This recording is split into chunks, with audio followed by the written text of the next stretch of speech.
I don't know what's worse, the fact that I schedule such early flights when I travel, or the fact that I've been on so many night shifts and night calls that this just feels normal to me.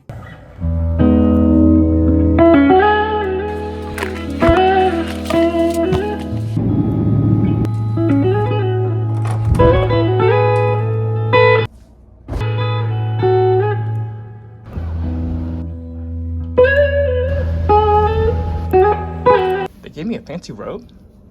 I mean, while I appreciate the gesture, I don't think I need that. So we're back on the road again for the 73 question interviews, and I'm preparing to go interview Dr. Sanjay, who is a hematology/oncologist doctor, also known as the Onc Doc on his socials. And as I was on the plane working on very little hours of sleep and thinking about how to best prepare for this interview, what questions to ask, especially regarding a medical specialty where terminal illness is a lot more common than probably others, I think it's about time that I talk about one of the medical students' most dreaded milestones, but one that we all know is coming at one point.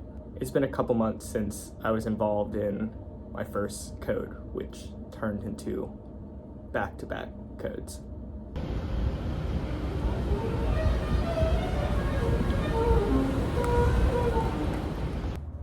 When you think of where the most likely places for a code to probably happen, two places that come to mind for me is the ICU and the emergency department. And so, of course, you guys know I finished up my emergency rotation recently, and I thought I was gonna make it the entire way through without being involved in a code. And I was so close, because it happened on literally my last shift of the rotation. Not just that, but I was mostly on the pediatric side for 90% of my rotation, and my last shift was on the adult side, so didn't really know where everything was. It was a pretty average morning until me and my resident were walking out of our pod through the big open doors near the waiting room, and we just hear a lady shrieking at the top of her lungs. There was a kid, probably no older than 15, extensive congenital neurologic history, who was in the waiting room for abdominal breathing, was in the process of being brought back to a room, coughed or sneezed, had some vagal response, and then collapsed. The shriek was from the mom. A security guard was closest, went over, checked for pulse, and immediately scooped him up in his arms and ran towards one of the adult trauma rooms, which was right in front of me and my resident. And so me and my resident looked at each other, gave each other the oh shit eyes, and quickly followed that security guard to the trauma room. The nurses got him on the bed, and nurse checked pulse again, said no pulse, alert the pediatric side, starting CPR. And so they were doing compressions on the bed as the bed was moving, as we rolled from the adult side to the pediatric side. And of course, me and my resident followed. Now, because I worked mostly on the pediatric side, the attending, the fellow, all the residents there, I was familiar with. They knew me, they trusted me. And not just that, but I knew where a lot of the equipment was. So I immediately went in the room, got gloves on, and the attending calmly said, "Handy, can you grab the ultrasound and the MAC tube blade for the glide scope?" And from there, honestly, it was kind of a daze. But because they trusted me, during pulse checks, I was the one doing the cardiac ultrasound to see any wall motion. They knew I had extensive ultrasound experience, and to see the heart literally not moving is one of the most ominous things ever. And this was a kid. And I'm gonna be honest, all while we had practically no history on the kid, the mother didn't speak a single word of English, and of course she's in complete distress. This went on for about 20 minutes, and I still remember like legitimately staring down at the floor after 4 rounds of epi pushes and 4 rounds of compressions. I was like, am I actually about to see this kid die right in front of me? And after about 25 minutes, another round of epi and compressions, I finally saw some cardiac motion on the ultrasound probe. And honestly, I didn't even know whether to jump for joy, to be shocked. I just remember looking at my residents being like, look, and then they called Rosk. And it was a strange feeling to be, I think, trusted by all the residents and the attendings. And even though it was all blur for me, I was laser focused. And call it adrenaline or preparation, I honestly don't know which of the two it was. It was terrifyingly calm. And after all that, I remember just taking a deep breath in. My attending and the fellows looked at me and said, "You did a really good job. Thank you, Andy." And I was just like, okay. And of course, because I'm technically not even on the pediatric side, I just ended up there. I go back to the adult side to try to find my team. And I'm like, where are they? They're not at their desks. And I find them in a room with a code stroke. He was rolled in by ambulance, barely conscious, and had a blood pressure of 340 over 180. I didn't even know it could get that high. And it was a real number, because that was taken on art line, not with a blood pressure cuff. So you can imagine my face when I walk in and see that on the monitor. The guy was literally in his 50s, which is honestly way too young to be having a hemorrhagic stroke at all. And as they were preparing to stabilize him, get him to CT and everything, he vomited. And I looked at all the residents and we, again, had the oh eyes, because they didn't overbag him in transport. They haven't pushed any drugs or anything. We haven't intubated. Well, we gotta intubate now to protect the airway, but there is only one thing that would have caused vomiting in that situation, which is increased intracranial pressure from a brain herniation. And that plummets the prognosis. I was only just grabbing materials for the glide scope. They had to use a bougie because it was a hard airway. And afterwards we saw the non-con head CT and he had a bleed practically the size of one of his lateral ventricles with pretty significant midline shift. The kid is probably doing okay right now. The adult, well, take a guess. And after all that, it was just business as usual. You move from that to seeing someone for diarrhea. And I still remember texting some of my friends, calling my mom the day after that, and the days following. They always ask me like, are you okay? How are you handling things? And honestly, I don't think I really had a great answer for that question until about now. I got a free coffee coupon from the doorman downstairs. This just made my morning. Shout out Christian the doorman. You're awesome. Hey man, this is the man. Christian, absolutely. Thank you so much for the free coffee. You made my morning. Got you. All hey, day, Hoto Monteleon, say hi to this guy. I'm here. The absolute best. Oh yeah. It is interesting being in New Orleans, and I chose to talk about such an ominous theme because it's a very old and probably haunted city.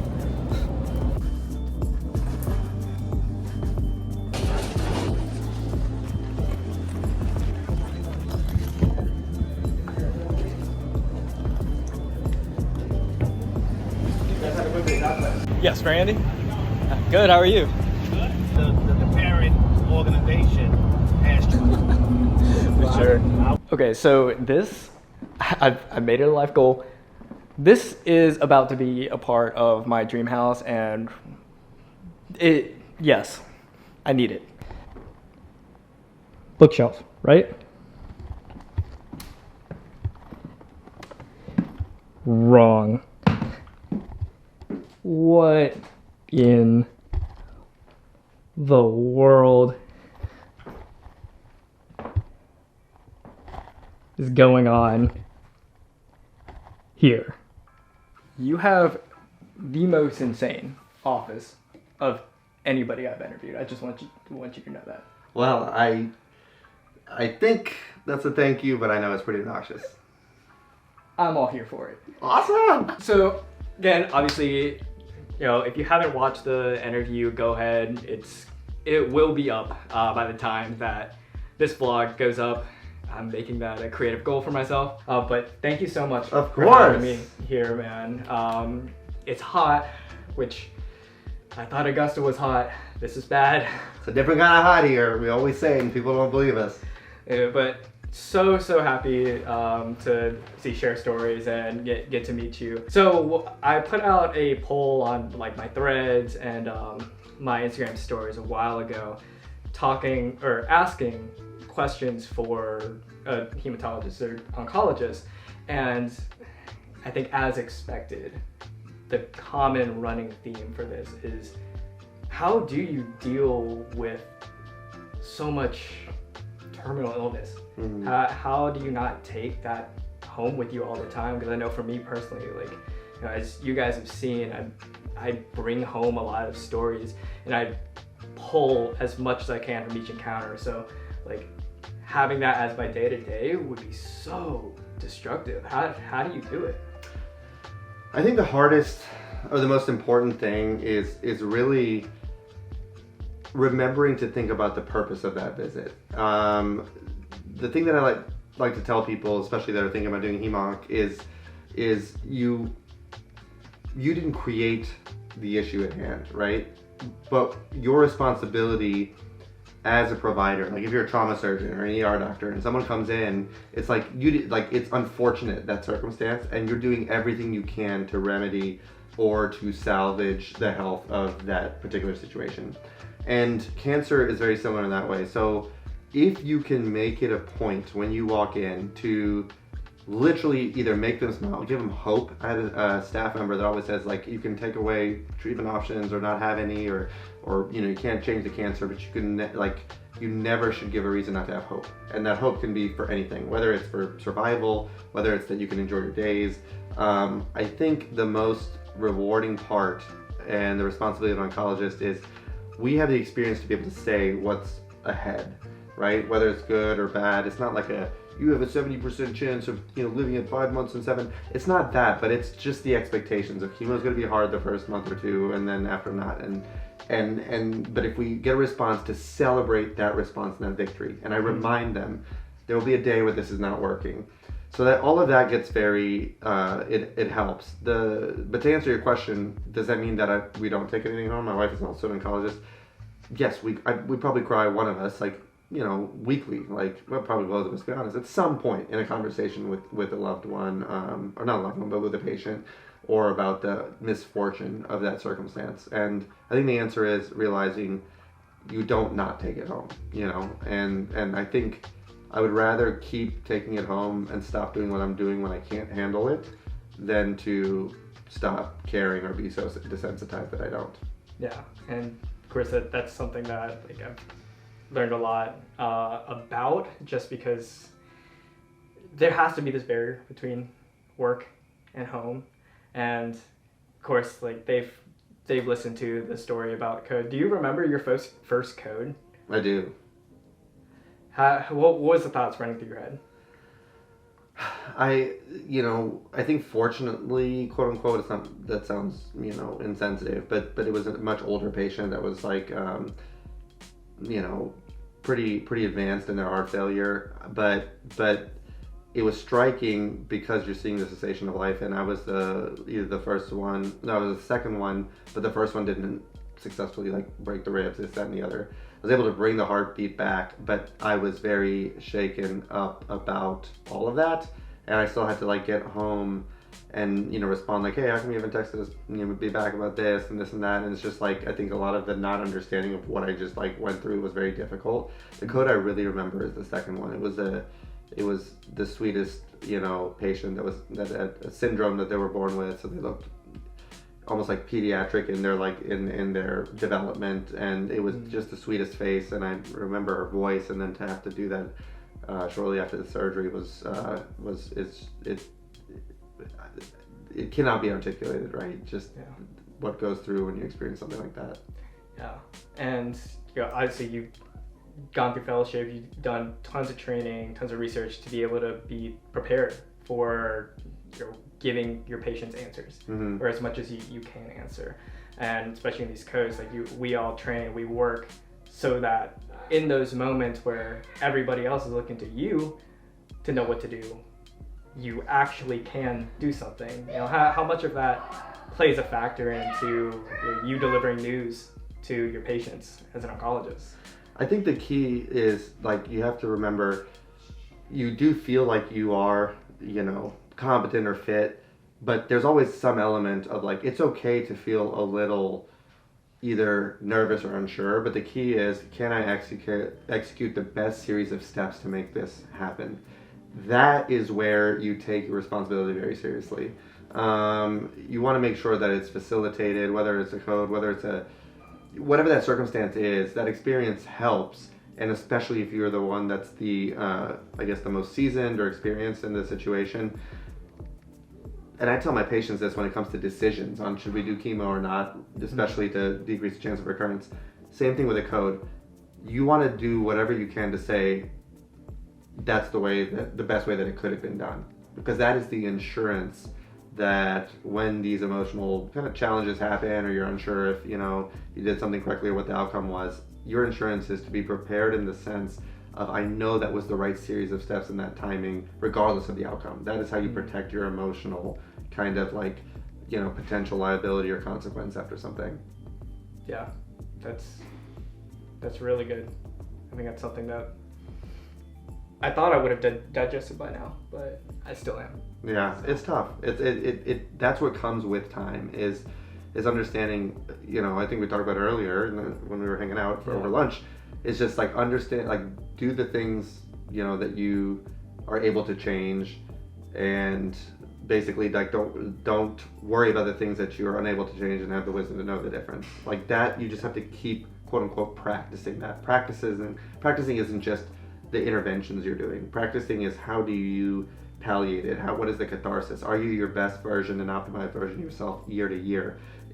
Practicing is how do I know and understand the patient and their desires and their wants, and when they can't speak for themselves or when their spouse is speaking for them, and the strain and how they don't want to let them down. All of that is things that you should shoulder and get better at, but you will never be perfect at, regardless of circumstance. But did you do the most to be the most fit for that circumstance? And at the end of the day, if the answer is yes, then that's literally the best you can do. Yeah. No, I absolutely agree. So again, kind of a bonus question. What's your favorite shoe? Because I noticed the J's. We didn't go through my collection.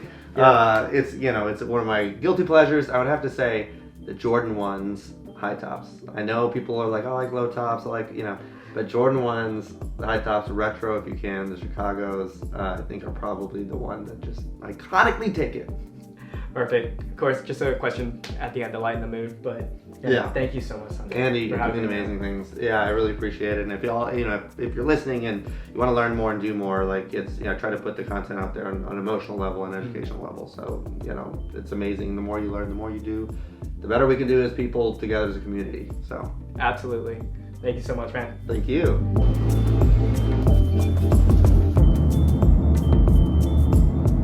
There's an old saying used in the military that slow is smooth and smooth is fast in the context of room clearing, like your close quarters combat.